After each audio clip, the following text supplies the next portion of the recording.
சொத்து மீது கடன் அப்படின்றது லோன் அகேன்ஸ்ட் ப்ராப்பர்ட்டி அப்படின்னு சொல்லுவாங்க.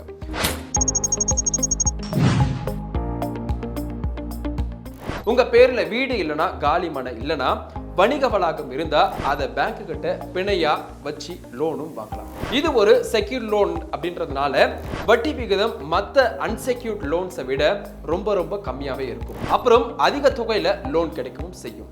பொதுவா உங்க சொத்தோட மார்க்கெட் மதிப்புல 50% இருந்து 70% வரைக்கும் லோன் கொடுப்பாங்க.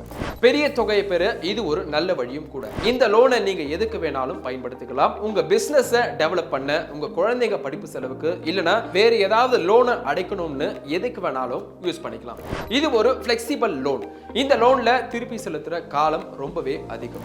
இது 15 வருஷத்துல இருந்து 20 வருஷத்துக்கு வரைக்கும் போகலாம். அதனால மாச தவணை கம்மியாவே இருக்கும். ஆனா அதிக நாள் லோன் எடுத்தா மொத்தத்துல அதிக வட்டி கட்டுவீங்கன்னு ஞாபகம் வச்சுக்கணும்.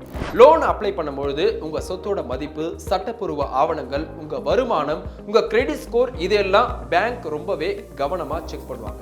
சிபில் ஸ்கோர் 750க்கு மேல இருந்தா உங்களுக்கு லோன் கிடைக்கிற வாய்ப்பு அதிகமா இருக்கும். சொத்து மேல லோன் வாங்குறதுனால ஒரு சின்ன ரிஸ்க்கும் இருக்கு.